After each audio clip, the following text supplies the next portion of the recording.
military. It prevents the military from taking over. Why am I saying this is a bad argument? The Gates Commission looked into this argument. Well, because precisely the countries with historical evidence shows that it is precisely the countries with the most democratic tradition, like the US, Britain, Canada, that have a tradition of all volunteer military. And it is precisely the countries where there have been the strongest dictatorships. Russia, there's Stalin, Lenin during the Soviet dictatorship, Germany with Hitler, Italy with Mussolini, Franco with Spain, Franco in Spain. Those countries precisely have always had a draft. And it would have been unthinkable for Mussolini or Hitler or Stalin to abolish the draft. Not at all. I mean, the draft meant control over the civilian population. In fact, when Hitler came to power, Germany did not have a draft. It had been abolished as a condition of the Treaty of Versailles when Germany lost the First World War. One of the impositions was you have to reduce the size of your military and abolish the draft. And when Hitler came to power, the very first thing he did was to restore the draft. So to say, as the German court says, and many other people in other countries too, that the draft is the best guarantee of civilian control over the military, that the military will not take over, is an argument that runs counter to all historical evidence. However, it is these two arguments, that it is cheaper and that it's a better way of civilian control, that are keeping the draft active in many countries. Now, here you can see the connection between power and knowledge again, this postmodern paradigm, okay? This is cheaper. We don't say for whom, it's just cheaper, right? I have the power to say it's cheaper.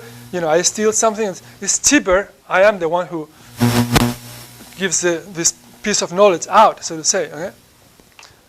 Okay, do you have any questions? Yes?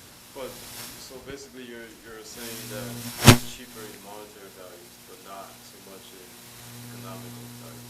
That's what each individual in economies. No, right the opposite. If anything, it's the draft is not cheaper in economic value.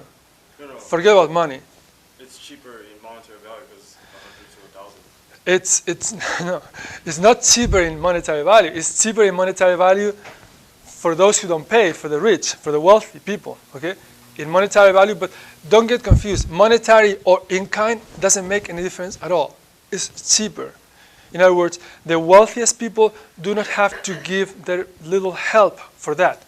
Whether the help is in monetary form, which is the usual way, or in kind, doesn't make any difference. You see what I mean?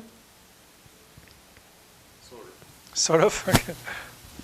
Doesn't, I mean, it has to do certainly with psychology of the people, like in the country, in partially because let's say Germany it has a draft, but then it's probably the richest country in Europe.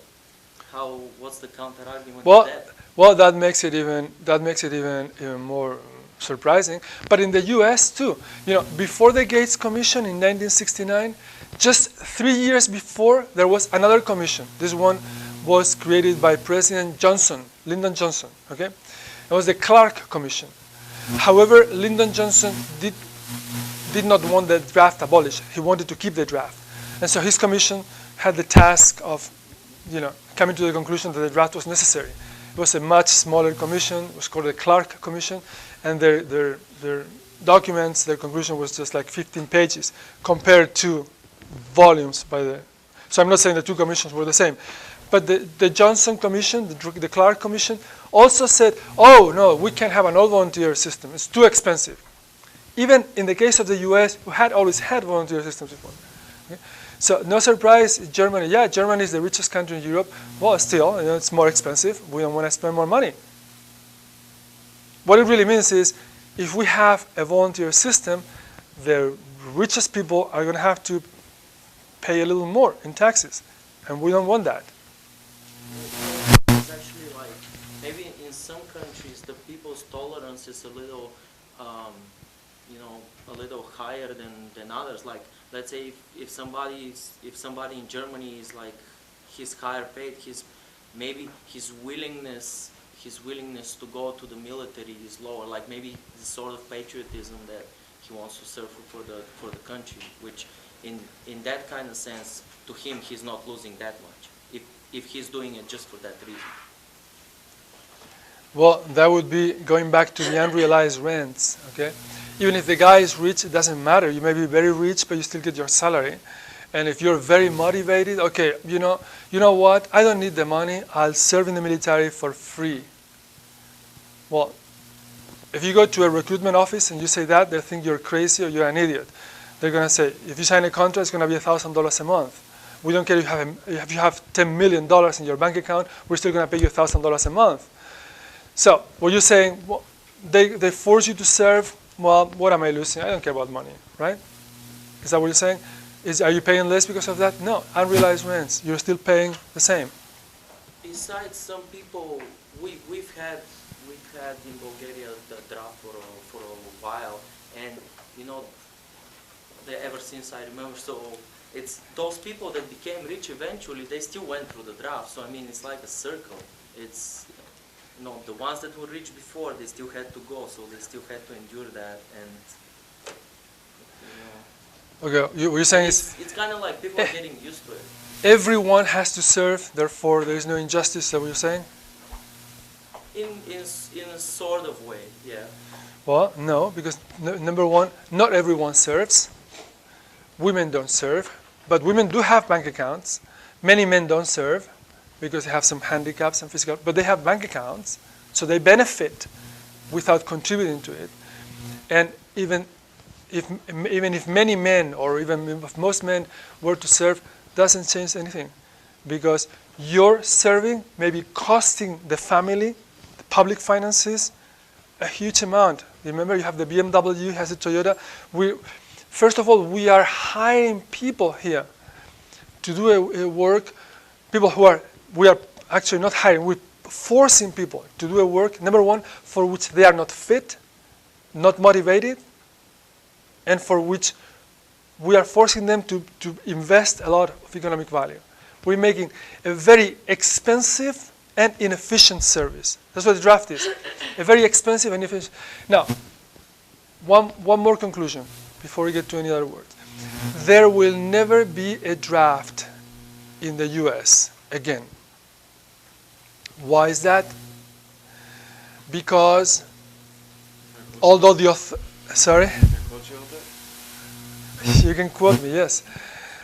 Because even though the government does have the authority to activate the draft if they want, if they activated the draft, the courts would say, yes, you can force people to go to the military, but you have to pay them a market salary.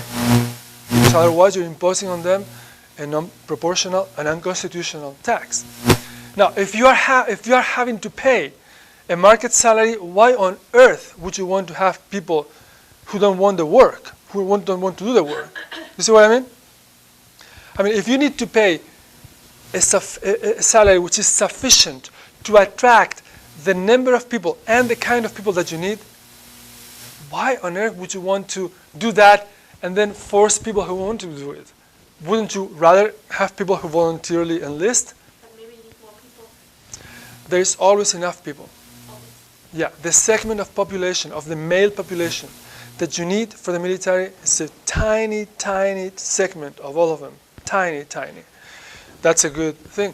What if you need more people and not enough people volunteer? Well, you know what that means? Right. You're not offering a high enough salary. That's the only thing. But it's too expensive. We're not going to pay them $3,000. Well, if you want to have that service and that's the cost, come on, just put your feet on the ground. That's the cost of it. You pay it or you don't have it. If you think it's that important, then you better have it. Right? It's as simple as that. It's just a market. It all comes down to accounting in the end. Okay, it's just balancing the accounts, right? You're balancing the accounts spiritually or with the draft or in any way. You balance the accounts. It all comes down to, you can't abuse people. You want something, Everything has a price. Spiritually, remember the atonement, all of that we talked in the beginning of the semester, or in any other way. You want something, it has a price. You don't want to pay for it, you're going to make someone else pay for it then. But if you do that, you're not being ethical. You're being unethical. So we take a break now? Okay, let's take a break.